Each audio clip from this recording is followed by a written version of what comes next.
Acercarnos a la comprensión de la ciencia psicológica resulta una tarea compleja, por muchos motivos que, en cierta medida, pretendo tomar como objeto de reflexión en el presente trabajo. Una de las formas de abordar el estudio puede ser a partir de su propia historia. Historia que voy a considerar en relación con la constitución y desarrollo de las ciencias y con los soportes filosóficos y epistemológicos que las sostienen, como así también con las características de las comunidades científicas en las cuales aconteció. La importancia de conocer las vicisitudes que caracterizaron a la constitución de la psicología la señala Georges Canguilhem cuando, en su trabajo ¿Qué es la psicología? 1968, dice: para la psicología, la pregunta por su esencia, o más modestamente, por su concepto, cuestiona cambia en la existencia misma del psicólogo, en la medida en que al no poder responder exactamente sobre lo que él es, se le hace muy difícil poder responder por lo que él hace. Solo puede, entonces, buscar en una eficacia siempre discutible la justificación de su importancia como especialista. Néstor Grauenstein, en su artículo ¿Qué entienden los psicólogos por psicología? 1985, advierte sobre los riesgos de iniciar un curso definiendo qué es la psicología. Elude los peligros, desplazándose al terreno de lo que los psicólogos hacen. La psicología no es definida o se busca alguna definición imprecisa, breve o convencional. Se considera que la psicología es ciencia, pero se elude el problema de definir los conceptos teóricos sobre los cuales gira su discurso. Los subterfugios utiliza, para evitar definir el objeto teórico son, así, solidarios de la utilización de la psicología como una técnica y como una ideología, entendiendo esta palabra como un conjunto cisternático de nociones precientíficas y como representación ilusoria y deformada de la realidad. Según estos autores, podemos ver el riesgo de la no explicitación de lo que los psicólogos entienden por su ciencia. Se desliza fácilmente hablar de lo que los psicólogos hacen, eludiendo la pregunta. Y lo cierto es que, al pensar en que esa psicología se nos plantea, desde el comienzo, la falta de unidad de nuestra disciplina, la diversidad de enfoques teóricos, la variabilidad de los métodos utilizados y los diversos soportes epistemológicos que subyacen. Esta diversidad de enfoques es expresión de la diversidad de perspectivas epistemológicas y filosóficas a partir de las cuales se intenta construir conocimiento científico. En este contexto de diversidad, se han sostenido profundos debates en los comienzos del siglo XX acerca del concepto de ciencia, cómo se produce conocimiento científico, y cuáles son los métodos científicos para abordar los objetos de estudio de una disciplina. Esta confrontación de ideas se ha expresado a través de las críticas al modelo positivista sostenidas por el Círculo de Viena, Carnap y Husserl, por autores post-positivistas como Cary Pupsit y Thomas Kuhn, y por las epistemologías francesas, como la de Gaston Bachelard. Algunos puntos en común han surgido y ellos están en relación con un cambio en la forma de entender la noción de cientificidad. De un criterio ingenuo de la ciencia, predominante en el siglo XIX, vista como una actividad que busca las regularidades en lo ya dado en la naturaleza, se la pasa a entender como una actividad constructiva que define un campo disciplinar de estudio en función del grupo de problemas que logra formular, teniendo en cuenta metodología particular que permite abordar sus objetos de estudio. Así, el objeto de estudio de una ciencia nunca es hallado en la realidad como un sector o porción de la misma que tomamos y vamos a observar para hacer ciencia al modo positivista del siglo XIX. Por el contrario, el objeto de una ciencia o, mejor dicho, los objetos de estudio que produce una ciencia particular, son construidos a partir del trabajo del científico. En este sentido, G. Bachelard, 1982, afirma que el microscopio nunca es la continuación del ojo, sino la continuación de una teoría. En la medida en que en todo proceso de conocimiento está implicado un sujeto NIF igual, SPNRRNRNPLMMNPCRPANCNTP, RMRMRT, IF marcos teóricos, sus sistemas representacionales y ve desde ese lugar. Y, de este modo, construirá nuevo conocimiento, es decir, nuevos marcos teóricos, para poder explicar mejor y, a partir de allí, formularse nuevos problemas. A partir de estos cambios conceptuales, la ciencia adquiere un criterio aproximacionista con respecto al acceso a la verdad, pues a ella podemos aproximarnos, pero nunca podremos acceder a la verdad en sí, ya que siempre estamos conociendo desde algún soporte teórico particular. En ciencia, entonces, NT partimos de verdades formuladas, dadas o halladas, sino que partimos de problemas no resueltos. El sentido del problema es lo que marca y dirige el trabajo del científico. Son justamente aquellos temas que insisten en no resolverse bajo una determinada visión los que fuerzan al científico a realizar un acto de rectificación, esto es, poder construir una nueva perspectiva de análisis, un nuevo marco teórico para la resolución de los mismos. Nuevamente Bachelard dice, no hay verdades primarias sino errores primarios. Y es a partir de la posibilidad de modificación y corrección de esos errores que la ciencia avanza, a través de rupturas epistemológicas, superando viejas concepciones. Y, en este sentido, las vicisitudes de la psicología en su constitución muestran este debate epistemológico. Una psicología que intenta constituirse en ciencia bajo el imperio de exigencias del modelo dominante, es decir, las ciencias físicas y naturales. Y una psicología que, comprendiendo la complejidad de su objeto de estudio, no puede quedarse limitada a definirlo a partir de las demandas de observabilidad, de medición, de reducción de la totalidad a los elementos explicativos más simples, o de la formulación de leyes generales a partir de metodologías inductivas. Como lo anticipé anteriormente, un camino posible para comprender las peculiaridades de la emergencia de la psicología como ciencia independiente es tratar de entenderla a partir de los dilemas filosóficos en que se encontraba el clima de su época. Dilemas que, por otra parte, obedecen a una larga construcción de ideas, atravesadas todas estas por cuestiones sociales, culturales, científicas y religiosas.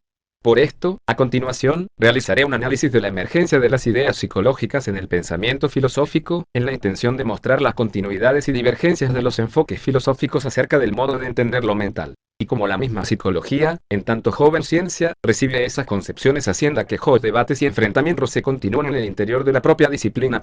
Las psicológicas en el pensamiento filosófico.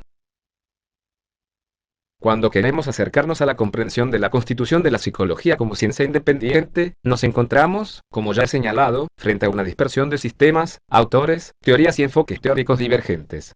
Resulta que, en nuestra disciplina, no podemos recurrir a una definición unívoca facilitadora, más bien, cuando intentamos ahondar en su búsqueda, de inmediato se nos plantea la complejidad de la trama en la cual se inscriben los debates que animaron su emergencia.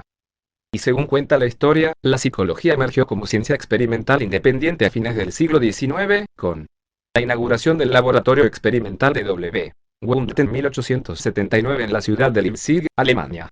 Esta fundación aparece sobre el trasfondo de una serie de debates entre filósofos y hombres de ciencia que giraban en torno al enfrentamiento entre ciencias del espíritu y ciencia experimental. Por debajo de ese debate, que en gran medida era una discusión entre filósofos que hacían psicología, indudablemente la psicología, como ciencia en constitución, recibe, o bien en ella se continúan, las profundas discusiones que animaron el pensamiento filosófico de la modernidad. Por una parte, de acuerdo a su larga historia que se remonta a los griegos y, por otra parte, debido al auge o, podríamos también decir, al vertiginoso desarrollo que tuvieron las ciencias naturales y físicas. A continuación, y para una comprensión menos ingenua de la fundación de la psicología, intentaré realizar una presentación de las principales ideas psicológicas que desde la matriz de la filosofía organizaron el pensamiento moderno en el que se sitúa el surgimiento de la ciencia psicológica. Las ideas psicológicas en el pensamiento filosófico de la antigüedad griega buscar las concepciones de lo que hoy llamaríamos vida psíquica, conciencia, yo, o concepciones de lo mental en el pensamiento filosófico de la antigüedad resulta una tarea difícil, pues esas concepciones las vamos a encontrar atravesadas por una preocupación fundamental que se corresponde con la búsqueda de la verdad y sus fundamentos para el ser humano. En las reflexiones acerca de la posibilidad de acceso a un conocimiento verdadero se ubicará, de manera diferente, la experiencia sensible o fenoménica en la tradición platónica y aristotélica. Para Platón, 427 a menos 347, el conocimiento es de una naturaleza completamente diferente a la que proporcionan los sentidos. Lo sensible proporciona un mundo variable, vacilante y contradictorio. Resulta ser un mundo de sombras, de apariencias. El mundo del conocimiento, de las ideas, en cambio, no puede provenir de lo sensible, según Platón, pues el verdadero saber es algo que permanece. A partir de estas ideas, se sitúa ya en los comienzos del pensamiento occidental un profundo debate sobre el dualismo del conocimiento humano. Influido por Sócrates, Platón consideraba que el conocimiento se puede llegar a alcanzar y señalaba dos características esenciales del mismo. La primera, el conocimiento debe ser certero e infalible. La segunda, el conocimiento debe tener como objeto lo que es en verdad real, en contraste con lo que lo es solo en apariencia. Como para Platón lo que es real tiene que ser fijo, permanente e inmutable, identifica, entonces, lo real con la esfera ideal de la existencia en oposición al mundo físico del devenir, de yo cambiante. Una consecuencia de este planteamiento fue el rechazo que hizo Platón a la afirmación de que todo conocimiento se deriva de la experiencia en oposición a otros filósofos griegos. Pensaba que las proposiciones derivadas de la experiencia tienen, a lo sumo, un grado de probabilidad. No son ciertas. Más aún, los objetos de la experiencia son fenómenos cambiantes. 4. El mundo físico y, por lo tanto, los objetos de la experiencia no son objetos propios del conocimiento. La teoría de las ideas se puede entender mejor en términos de entidades matemáticas. Un círculo, por ejemplo, se define como una figura plana compuesta por una serie de puntos, todos equidistantes de un mismo lugar. Sin embargo, nadie ha visto en realidad esa figura. Lo que la gente ha visto son figuras trazadas que resultan aproximaciones más o menos acertadas del círculo ideal. De hecho, cuando los matemáticos definen un círculo, los puntos mencionados no son espaciales, sino lógicos. No ocupan espacio. No obstante, aunque la forma de un círculo no se ha visto nunca en U, C mayor, barra podrá ver jamás, los matemáticos sí saben lo que es. Para Platón, por lo tanto, la forma de círculo existe, pero no en el mundo físico del espacio y del tiempo. Existe como un objeto inmutable en el ámbito de las ideas, que solo puede ser conocido mediante la razón. De este modo, las ideas tienen mayor en realidad que los objetos en el mundo físico, tanto por su perfección y estabilidad como por el hecho de ser modelos, semejanzas que dan a los objetos físicos comunes lo que tienen de realidad. La forma circular, cuadrada y triangular son excelentes ejemplos de lo que Platón entiende por idea. Un objeto que existe en el mundo físico puede ser llamado círculo, cuadrado o triángulo porque se parece, participa en palabras de Platón, a la idea de círculo, cuadrado o triángulo. Platón hizo extensiva su teoría de las ideas más allá del campo de las matemáticas. En realidad, estaba más interesado en su aplicación en la esfera de la ética social. La teoría era su forma de explicar cómo el mismo término universal puede referirse a muchas cosas o acontecimientos particulares. La palabra justicia, por ejemplo, puede aplicarse a centenares de acciones concretas porque esos actos tienen algo en común, se parecen a, participan de, la idea de justicia. Una persona es humana porque se parece a, o participa de, la idea de humanidad. Si humanidad se define en términos de ser un animal racional, entonces una persona es humana porque es racional. Un acto particular puede considerarse valeroso o cobarde porque participa de esa idea. Un objeto es bonito porque participa de la idea, o forma, de belleza. Por lo tanto, cada cosa en el mundo del espacio y tiempo es lo que es en virtud de su parecido con su idea universal. La habilidad para definir el término universal es la prueba de que se ha conseguido dominar la idea a la que es universal hace referencia. Si bien el mundo sensible y el mundo de las ideas representan dos órdenes distintos, tienen entre ambos una relación de semejanza, copia o imitación.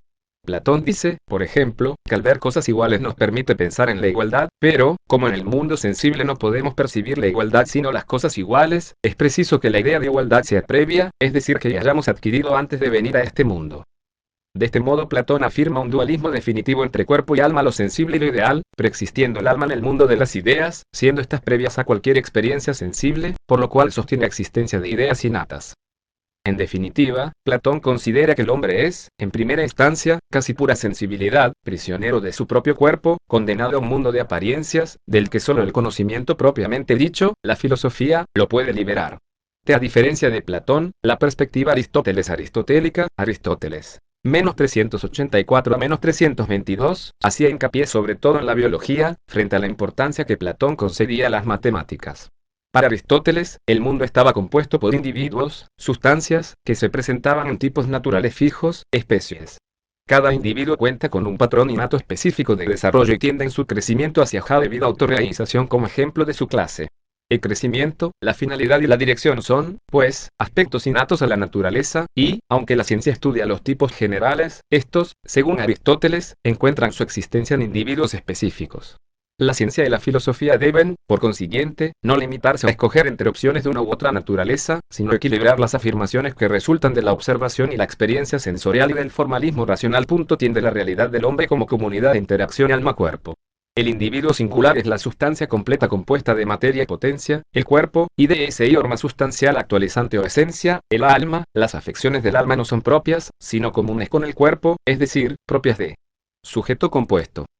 La conclusión obvia es la imposibilidad de una existencia separada de cuerpo y de alma y, por tanto, la no inmortalidad del alma. Según Aristóteles y la tradición aristotélica, el alma, en tanto que no se presenta separada del cuerpo, es un capítulo de física. El objeto de la física es el cuerpo natural y organizado que tiene ya vida en potencia. Así, la física aborda el estudio del alma como la forma del cuerpo viviente y no como sustancia separada de la materia. Desde este punto de vista, el estudio del alma es el estudio de los órganos del conocimiento, es decir, de los sentidos externos e internos. De este modo, Aristóteles concilia materia y forma, lo sensible y lo ideal, que para él son tan inseparables como las caras de una moneda. Esta concepción impregnará las ideas de los psicofísicos del siglo XIX que buscarán aplicar las coordenadas del mundo extenso a la propia realidad del mundo interior. Uno de los aportes característicos de la filosofía de Aristóteles fue la nueva noción de causalidad. Los primeros pensadores griegos habían tendido a asumir que solo un único tipo de causa podía ser explicatoria. Aristóteles propuso 4. Estas 4 causas son: la causa material, la materia de la que está compuesta una cosa; la causa eficiente o motriz, la fuente de movimiento, generación o cambio; la causa formal, que es la especie, el tipo o la clase; y la causa final, el objetivo o pleno desarrollo de un individuo, o la función planeada de una construcción o de un invento. Así, pues, un león joven está compuesto de tejidos y órganos, lo que constituiría la causa material. La causa motriz o eficiente serían sus padres, que lo crearon. Cada causa formal es su especie, león, mientras que la causa final es su impulso innato por convertirse en un ejemplar maduro de su especie, en contextos diferentes, las mismas cuatro causas se aplican de forma análoga. Así, la causa material de una estatua es el mármol en que se ha esculpido. La causa eficiente, el escultor. La causa formal, la forma que escultor ha dado y la estatua, Hermeio Afrodita, por ejemplo. Y acansi final, su rimción. Ser una obra de arte. En todos los contextos. Aristóteles insiste en que algo puede entenderse mejor cuando se expresan sus causas en términos específicos y no en términos generales.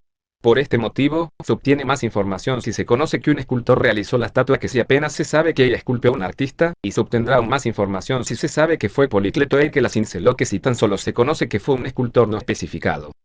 Aristóteles creía que su noción de las causas era la clave ideal para organizar el conocimiento. Además, Aristóteles desarrolló reglas para establecer un razonamiento encadenado que, si se respetaban, no producirían nunca falsas conclusiones si la reflexión partía de premisas verdaderas. En el razonamiento, y los nexos de Humboldt y los silogismos, proposiciones emparejadas que, en su conjunto, proporcionaban una nueva conclusión. En el ejemplo más famoso, todos los humanos son mortales y todos los griegos son humanos, se llega a la conclusión válida de que todos los griegos son mortales. Para Aristóteles, la ciencia es el resultado de construir sistemas de razonamiento cada vez más complejos. Tras la caída del Imperio Romano, las obras de Aristóteles se perdieron en Occidente.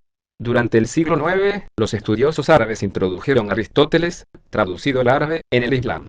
De estos estudiosos árabes que examinaron y comentaron la obra aristotélica, el más famoso fue Averroes, filósofo hispanoárabe del siglo XII. En el siglo XIII, el occidente latino renovó su interés por la obra de Aristóteles y Santo Tomás de Aquino halló en ella una base filosófica para orientar de pensamiento cristiano, aunque su interpretación de Aristóteles fuera cuestionada en un principio por las instancias eclesiásticas. En las primeras fases de este redescubrimiento, la filosofía de Aristóteles fue tomada con cierto recelo, en gran parte debido a la creencia de que sus enseñanzas conducían a una visión materialista del mundo. Sin embargo, el pensamiento aristotélico se continuó prácticamente hasta fines del siglo XIX. La lógica aristotélica sirvió de base al pensamiento moderno.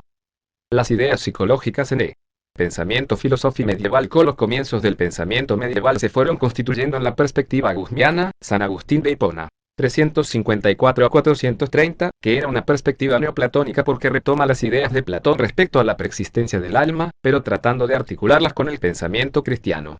La visión del cosmos, para él, correspondía a un vasto orden graduado y escalonado donde interpretaba, influenciado por el maniqueísmo, 2. El mal como el lado de la sombra que daba relieve a lo iluminado.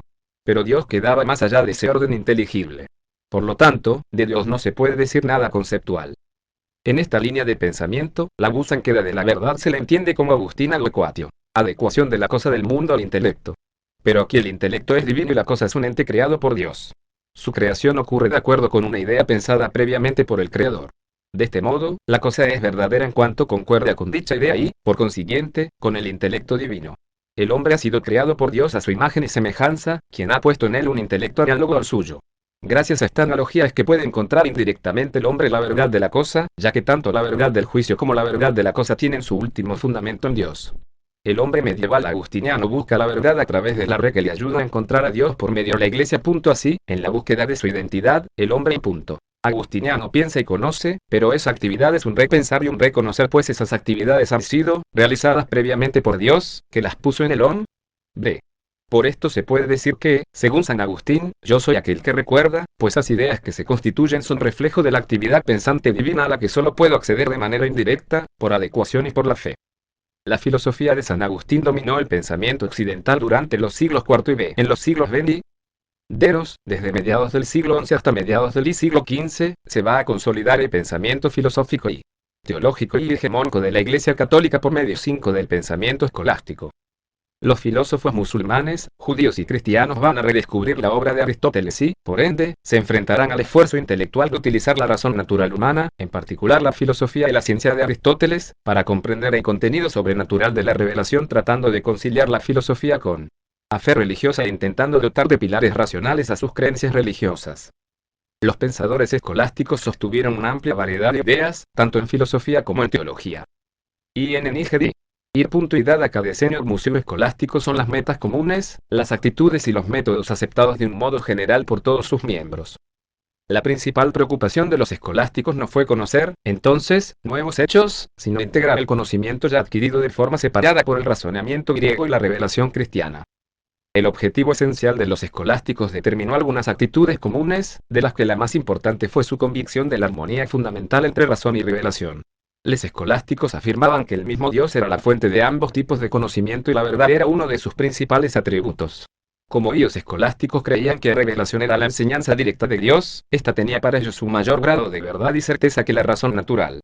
En los conflictos entre fe religiosa y razonamiento filosófico, la fe era siempre el árbitro supremo, la decisión de los teólogos prevalecía sobre la de los filósofos. Después de principios del siglo XIII, pensamiento escolástico puso mayor énfasis en la independencia de la filosofía en su campo propio. A pesar de todo, durante período escolástico, la filosofía estuvo al servicio de la teología, no solo porque la verdad de la filosofía estaba subordinada a la de la teología, sino también porque los teólogos utilizaban la filosofía para comprender y explicar la revelación. Como resultado de su creencia en la armonía entre fe y razón, los escolásticos intentaron determinar el ámbito preciso y las competencias de cada una de estas facultades. Entre los pensadores judíos, el rabino, filósofo, médico y físico Maimónides, 1135-1204, intentó armonizar la filosofía aristotélica con la revelación divina como se entiende en el judaísmo, en un espíritu similar al de los escolásticos cristianos, propuso el método alegórico para interpretar los libros sagrados con la intención de evitar los antropomorfismos habituales, por lo cual fue descalificado durante muchos siglos.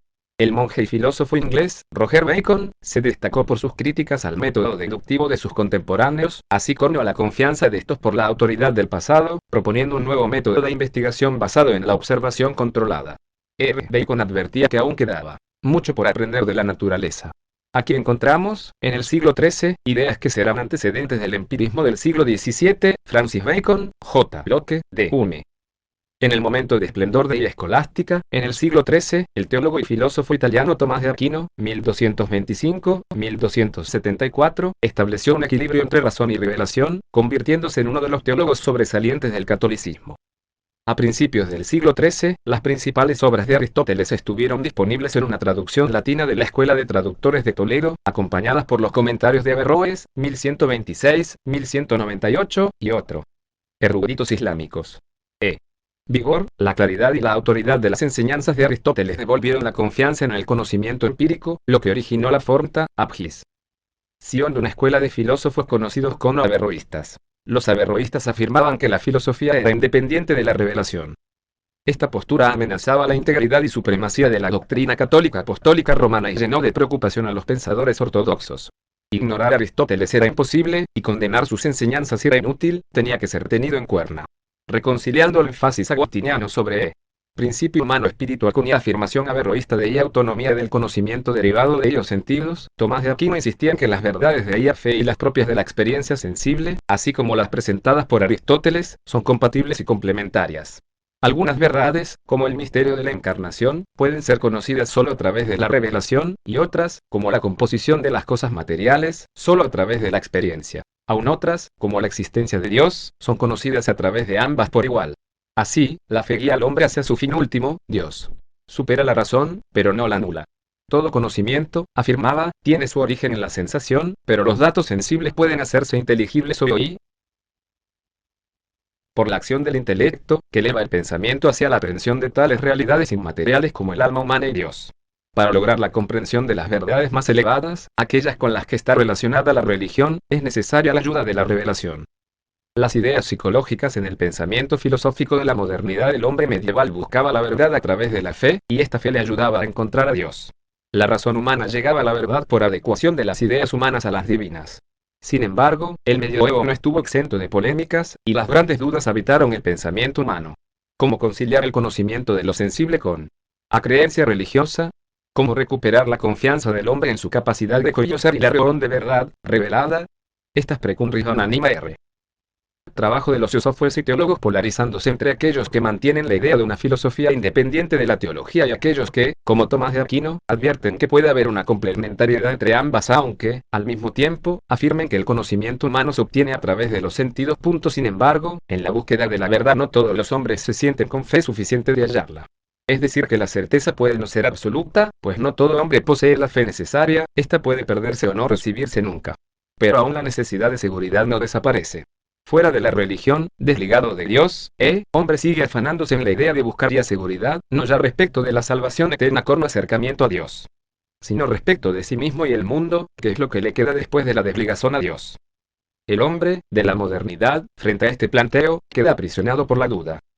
Los intentos de reconciliar la razón Descartes natural y la revelación llevaron a algunos pensadores a encontrar otro fundamento, no ya de la verdad a la que se accede por la fe, pero sí de la certeza que se puede tener por la única actividad que estoy seguro que no puedo perder, la actividad de pensar. Sobre este trasfondo de renuncia al pensamiento religioso emerge la figura de René Descartes, 1596-1650. Filósofo y matemático francés. Descartes afirmaba: en nuestra búsqueda del camino directo a la verdad, no deberíamos ocuparnos de objetos de los que no podamos lograr una certidumbre similar a las de las demostraciones de la aritmética y la geometría. Por esta razón determinó no creer ninguna verdad hasta haber restablecido las razones para creería. El ujillo conocimiento seguro a partir del cual comenzó sus investigaciones lo expresó en la famosa sentencia: cogito, ergo sum, pienso, luego existo. Partiendo del principio de que la clara conciencia del pensamiento prueba su propia existencia, mantuvo la existencia de Dios. Este creó dos clases de sustancias que constituyen todo de la realidad.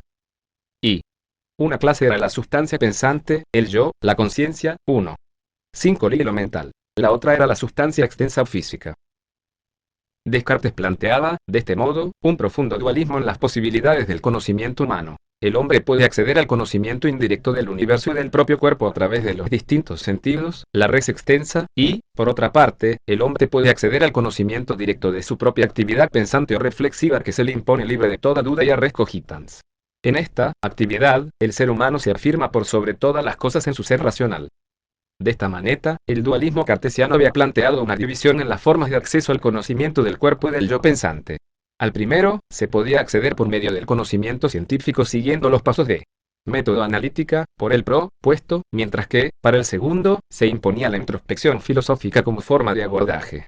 Así, la mente, el yo, o conciencia quedaba confinada dentro del territorio de la filosofía. En oposición al pensamiento cartesiano empirismo no vemos ejercer de J.R.S. inglés, representado por John Locke, 1632-1704, Davis Hume, 1711-1776, y el filósofo y estadista inglés Francis Bacon, barón de Verulam, 1561-1626. Francis Bacon entendía que el conocimiento humano no provenía de ninguna autoridad sino que se derivaba de la experiencia. La forma de acceso al conocimiento estaba garantizada por el empleo de la lógica inductiva utilizada por medio del método experimental. Anteriormente se practicaba la inducción mediante la simple enumeración, extrayendo conclusiones generales. Es de datos particulares. El método de Bacon consistía en inferir a partir del uso de la analogía, desde las características o propiedades del mayor grupo al que pertenece el dato en concreto, dejando para una posterior experiencia la corrección de los errores evidentes. Este método tuvo una gran influencia en el desarrollo de las ciencias experimentales. 1 libra esterlina siglo XVII aparece junto al desarrollo de la confianza en las matemáticas como forma de expresión del saber científico. En este siglo veremos el gran despliegue de la nueva ciencia, la ciencia que no se conforma con describir la naturaleza haciendo grandes catálogos al modo aristotélico sino que ahora quiere traducir lo que ve en matemáticas. En el trasfondo de este desarrollo se consolida el pensamiento empirista inglés con la figura de John Locke. Su obra es, como la mayor parte de la filosofía del siglo XVII, una reacción a Descartes. De modo diferente, Locke trasladó la discusión sobre la dicotomía mente-cuerpo y dominio de la experiencia puramente psicológica, contrastando el sentido interior, la experiencia reflexiva de la mente de su propia experiencia de las cosas, con el sentido exterior, la experiencia mental de las cosas. Aunque Francis Bacon y René Descartes habían planteado la cuestión del método adecuado para alcanzar el conocimiento, Locke, desde su perspectiva empirista, fue el primero que propuso la cuestión epistemológica de los límites del conocimiento. Empleando una noción muy general de idea, que incorporaba un conjunto dispar de entidades entre las cuales los psicólogos modernos distinguen percepciones, imágenes mentales y conceptos, Locke se interesó por la certeza de nuestras ideas adquiridas por medio de la experiencia a través de ella reflexión o sentido interno y por la verdad de nuestras ideas en la medida en que dependen del sentido externo. Afirmaba que el ser humano, al nacer, no tiene ideas, es como una hoja en blanco sobre la cual la experiencia imprime conocimiento. De esta manera, Locke rechaza toda posición innatista en su teoría del conocimiento. Sin embargo, de Hume fue más allá aún, e intentó probar que la razón y los juicios racionales son tan solo asociaciones habituales de diferentes sensaciones o experiencias. Sus argumentaciones lo llevaron a afirmar que la razón nunca podrá mostrarnos la conexión entre un objeto y otro si no es ayudada por la experiencia y por la observación de su relación con situaciones del pasado.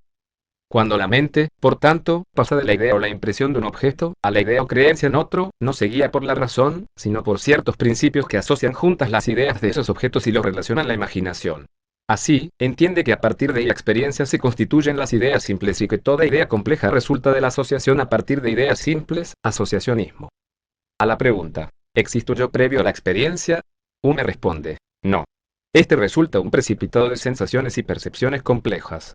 Las ideas de Hume serán tomadas por los psicofísicos del siglo XIX que basarán sus observaciones para explicar los fenómenos de la conciencia en los principios de la asociación o asociacionismo. La epistemología de los siglos XVII y Kant XVIII culminó en la obra de Kant. Probablemente no estaba desatinada la afirmación de Ribot, quien decía que la filosofía del siglo XVIII culminó en la obra de Kant, pese a que puede ser una valoración más justa de la influencia de Kant decir que la filosofía de los siglos XD y XX siguió a Kant tanto como los filósofos anteriores habían seguido a Descartes. Y los racionalistas afirman que la mente es capaz de conocer la realidad mediante su capacidad para razonar, una facultad que existe independiente de la experiencia. En esta perspectiva el filósofo alemán Immanuel Kant, 1724-1804, intentó lograr un compromiso entre el empirismo y el racionalismo, restringiendo el conocimiento al terreno de la experiencia, a posteriori, y por ello coincidía con los empiristas, pero atribuía a la mente una función precisa al incorporar las sensaciones en la estructura de la experiencia. Esta estructura podía ser conocida a priori sin recurrir a métodos empíricos, y en este sentido Kant coincidía con los racionalistas. La pregunta que agota el pensamiento kantiano es: ¿qué podemos saber? La respuesta no va a tornar el camino de la tabula rasa, sino que va a considerar que algo sabemos y que analizando eso que sabemos podremos ver hasta dónde llega nuestro saber. Lo que sabemos sin dudar es la ciencia. Esta es capaz no solo de analizar conceptos, de formalizar observaciones en leyes generales, sino también de crecer y enriquecerse por sí sola. En términos sencillos podemos decir, al pensar, tomamos una idea para desarrollar lo que lleva dentro para establecer sus equivalencias con otras ideas. O bien, coleccionamos concretas, asociándolas por su parecido o por su vecindad bajo una misma etiqueta, a esto se reducirían las ideas, según Hume. En el primer caso, el razonamiento puede andar bien pero no produce nada nuevo, no enriquecemos nuestro conocimiento del mundo. En el segundo caso, todo es novedad, pero cada nuevo caso puede ser diferente, por lo que no podemos generalizar y universalizar con seguridad. La ciencia puede decir algo nuevo sin necesidad de depender de la experiencia. Su ejemplo aritmético lo ilustra bien. En 7 más 5 igual 12 se dice algo nuevo, porque el concepto 12 no estaba contenido en el de 7 y en el de 5, pero a la vez se dice algo que aceptamos como universal y necesariamente verdadero, sin que nos haga falta reunir manzanas u otros objetos por esas cifras.